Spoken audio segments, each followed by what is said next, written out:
Hello दोस्तों, उम्मीद करता हूँ आप सब अच्छे होंगे।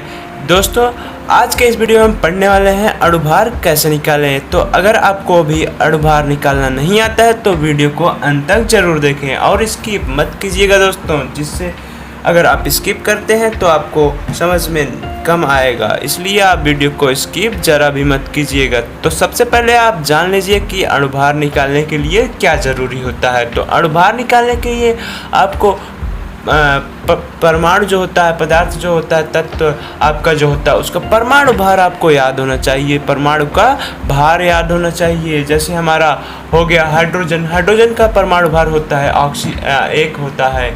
और ऑक्सीजन हो गया, ऑक्सीजन का परमाणु भार जो होता है हमारा 16 होता है। इसी तरीके से अब हम देखते हैं अणुभार कैसे निकालते हैं।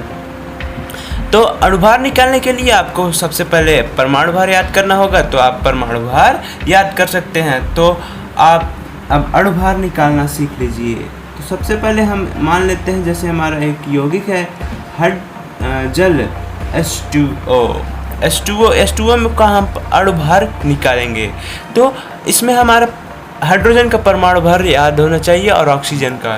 तो हाइड्रोजन का जो हमारा परमाणु भार होता है, हाइड्रोजन का परमाणु भार होता है 1। तो यहाँ पर हमारा कितना हाइड्रोजन है, तो हमारा हाइड्रोजन 2 है, तो 2 से गुणा कर देंगे। फिर सिंपली जोड़ देते हैं, मतलब जितने तत्व रहेंगे उसमें उसको हम जोड़ देते हैं, जितने भी परमाणु रहेंगे उसको हम जोड़ देंगे। जैसे यहाँ पर हमारा हाइड्रोजन है और ऑक्सीजन है, तो हाइड्रोजन जितना रहेगा प्लस उसके ऑक्सीजन में जोड़ देंगे। तो हमारा ऑक्सीजन जो है, ऑक्सीजन कितना है यहाँ पर 1 है, तो ऑक्सीजन का परमाणु भार हमारा होता है 16।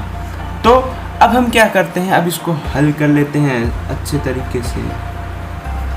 तो 2 में 1 का गुणा होगा 2 ही होगा हमारा, फिर 16 आ गया हमारा यहाँ पर इक्वल टू इसका हमारा जो योग होगा, जो हमारा जोड़ होगा, ऐड होगा, वो हमारा 18 यहाँ पर आंसर हो गया।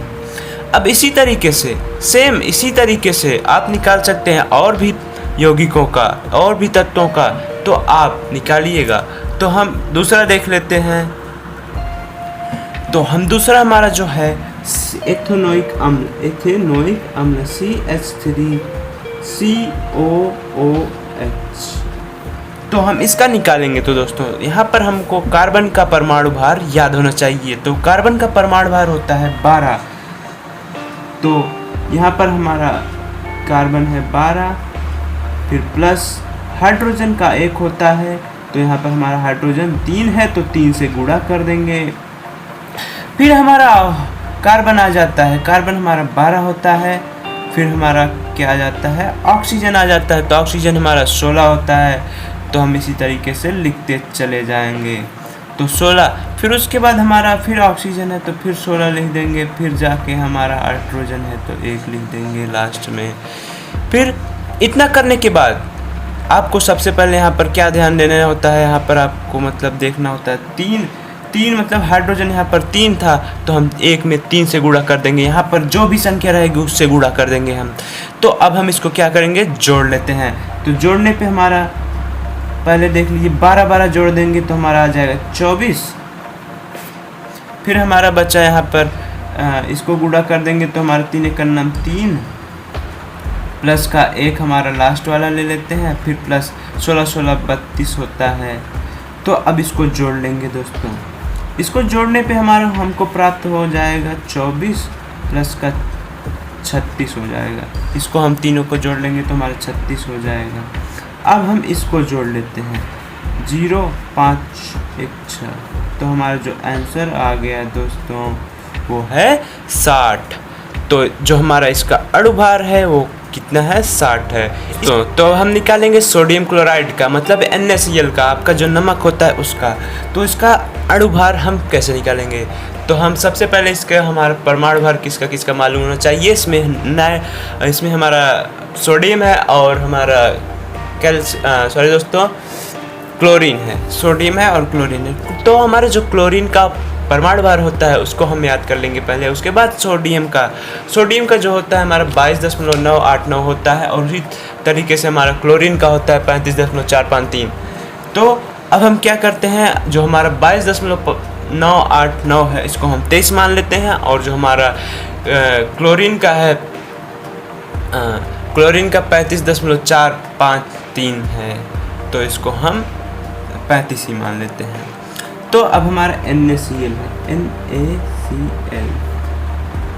उम्मीद करता हूँ दोस्तों आप सबको अच्छे से समझ में आ रहा होगा। तो अच्छे से समझ में आ रहा है तो वीडियो को लाइक ज़रूर कर लें। तो अब हम यहाँ पर Na का हमारा सोडियम का कितना होता है, हमारा 22 को हम 23 माने थे, क्योंकि उसका 22.989 मतलब वो जो हमारा दशमलव वाला डिजिट है वो हमारा 1 के करीब है, 10 के करीब है, इसलिए हम उसको 23 मान लिए। फिर उसके बाद इसमें हम जोड़ देंगे क्लोरीन का कितना होता है 35, मैंने आपको बताया 35। अब इसको हम जोड़ लेंगे तो हमारा अणुभार प्राप्त हो जाएगा। तो हमारा 3 और 5 होता है 8 हो गया, फिर 2 और 3 हमारा 5 हो गया, तो इसका हमारा 58 अणुभार आ गया। उम्मीद करता हूँ आप सबको अच्छे से समझ में आया होगा। अब इसी तरीके से मैं आपको एक होमवर्क के तौर पर दे रहा हूँ जिसको आप कमेंट में बताएंगे। तो दोस्तों आपको मैं दे रहा हूँ